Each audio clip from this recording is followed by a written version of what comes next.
Hello everybody, it is April 5th, 2013's weekly wrap-up, and it's April already. That's kind of amazing.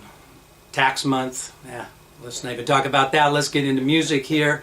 Well, one of the things that's going on is in the advanced voice course now, it's really taken some steam, and it's going to be heading into lots of new, fun, interesting things. I've been looking forward to getting to this part of the course soon, and you'll know what I mean as these new lessons start to pop up. Now, up to this point, I have been building in the advanced voice course your ears in relationship to hearing major sevenths, minor sevenths, dominant sevenths, minor 13th chords, minor pentatonic chords, and at the same time building your voice and your skills.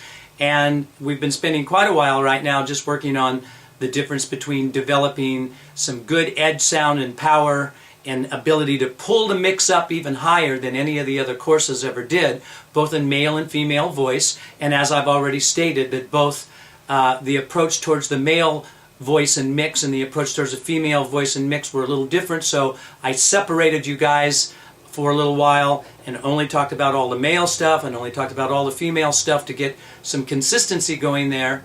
And now we're back to this point in time where I can start to simultaneously work both of you again on the new developments that are coming up in the course.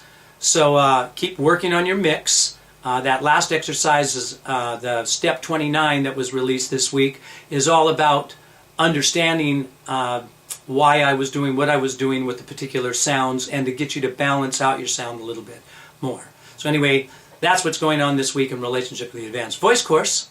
Now for the musical tip of the week. I've been showing you various different ideas, like using the straw to take away some of the air pressure, understanding how to shave some of the air pressure off by going thinner, by using pharyngeal exercises. And the pharyngeal cavity again is up in the back here of back of the throat.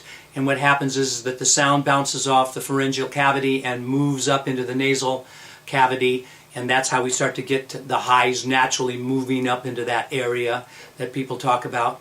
And I keep telling you something, I keep giving you a message. And that message is shave away the air pressure. And I'm going to talk a little bit more about that air pressure and give you an idea of thoughts that you can do to take that air pressure away. So, if I'm going like that, I call it the sick cow sound, to bring myself up and sort of work my way into my mix that weird pressure that's in the middle from your highest part of your voice to the lowest part of your voice. But if I do that too hard, now I know that looks silly and strange, but I'm trying to show you that that's what I mean about buildup of pressure. All of that air pressure is building up and pushing into the throat.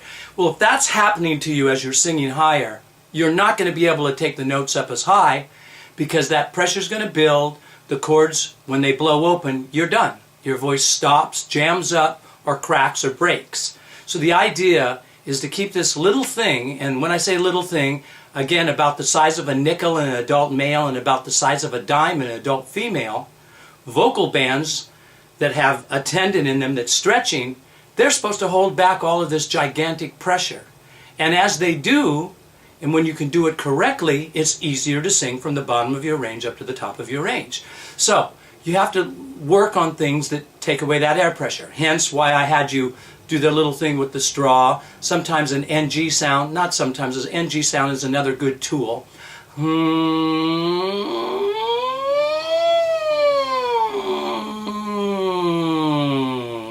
To help you feel that connection from your lower notes to your upper notes. Another quick thing to give you as a hint here is that when you can connect from your lower voice to your upper voice, understand again that chest voice is always bigger and you're more in your mouth resonator.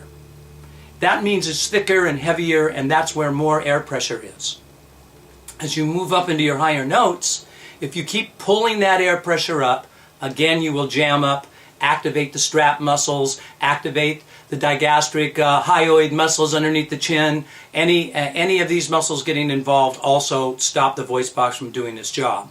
So we want to keep everything balanced. This doesn't raise up extremely high or low, just stays kind of balanced in the middle of the neck, this meaning your larynx. And when that can happen, you're getting closer to it. But here's a little extra tip. Because the chest voice is bigger and more powerful and building more air pressure, you need to lighten up on that a little bit on your way up. And because the head voice is a little thinner and it's naturally light, if you can thicken it up just a little bit, you're going to get a better blend between the two sounds. So instead of going, oh, and that's what people do, and that's what happens, no, you have to release into the next position. Oh,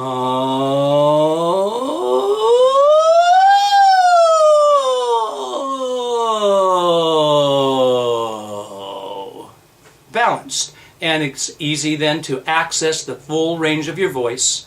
And after you do that a while, you start to understand how you can apply that to words. Now, quickly, there are problems with words and consonant vowel combinations that will really play havoc on your voice. But you got to start somewhere, and you can't start with those words. That's why trying to figure out how to do it in the song is probably a bad idea. You need to solve these things with a single vowel consonant combinations to help you.